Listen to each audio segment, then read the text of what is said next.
प्राचीन काल में एक हरा भरा और सुंदर वन था। इस वन में देवताओं और मुनियों का निवास था और बीचों बीच एक पवित्र नदी बहती थी जिसकी जलधारा अमृत जैसी मधुर थी। वन में रंग बिरंगे फूल, विशाल वृक्ष और जीव जंतु अपनी छटा बिखेरते थे। इसी वन के निकट एक आश्रम था जहां महर्षि कण्व अपनी तपस्या में लीन रहते थे।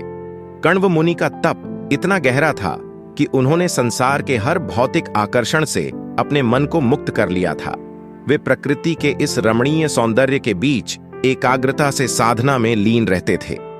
एक दिन वन में एक मधुर और मनमोहक आवाज गूंज उठी। यह कोई और नहीं बल्कि स्वर्ग की अप्सरा मेनका थी, जिसे इंद्रदेव ने विशेष कार्य से भेजा था। मेनका अपनी अद्वितीय सुंदरता और नृत्य कला के लिए स्वर्गलोक में विख्यात थी। उसका सौंदर्य ऐसा था कि देवताओं का मन भी मोह लेता था। इंद्रदेव को भय था कि कण्व मुनि की तपस्या इतनी शक्तिशाली हो रही है कि उससे स्वर्गलोक भी प्रभावित हो सकता है। इसी कारण उन्होंने मेनका को कण्व मुनि की तपस्या भंग करने के लिए भेजा।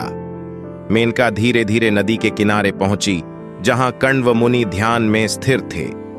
उसने नदी में स्नान करना शुरू किया। उसके स्नान से उत्पन्न जल की बूंदें सूर्य की किरणों में चमक उठीं। मेनका का सौंदर्य और उसकी क्रीड़ाएं नदी की लहरों के साथ मिलकर एक मनमोहक दृश्य उत्पन्न कर रही थीं। जैसे ही कण्व मुनि का ध्यान इस दृश्य की ओर गया, उनका मन विचलित होने लगा। उन्होंने अपने जीवन में कभी भी ऐसी अनुपम सुंदरता का साक्षात्कार नहीं किया था। कण्व मुनि ने अपनी आंखें बंद कर लीं, परंतु मेनका की छवि उनके मन में गहराई तक उतर चुकी थी।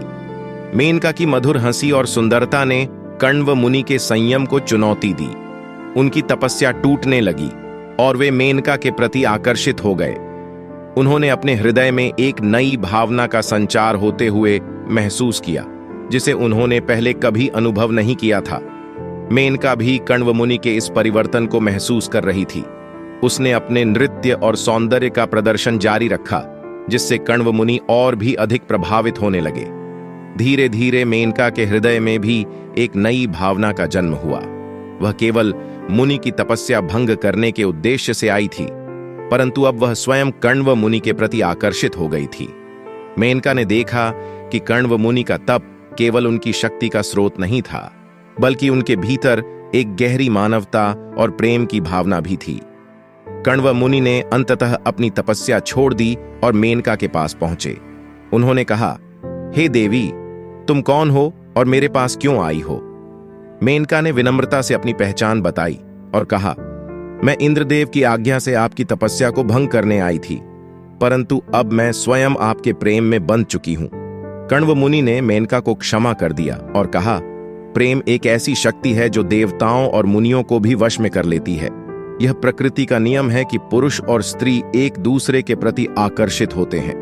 यह आकर्षण हमारी आध्यात्मिक यात्रा में बाधा डाल सकता है, परंतु यह भी हमें संतुलन का महत्व सिखाता है। मेनका और कण्व मुनि ने एक साथ कुछ समय बिताया और उनके बीच एक गहरा प्रेम पनप गया। परंतु जल्द ही कण्व मुनि को अपनी साधना की याद आई। उन्होंने मेनका से कहा, अब समय आ गया है कि मैं अपनी तपस्या में लौट जाऊं। तुम्हारे साथ बिताया समय अमूल्य था, परंतु मेरी आत्मा की यात्रा अब भी अधूरी है। मेनका ने मुनि की बात को समझा और उन्हें जाने दिया।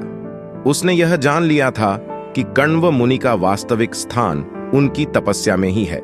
दोनों ने एक दूसरे को अलविदा कहा और अपने अपने मार्ग पर लौट गए।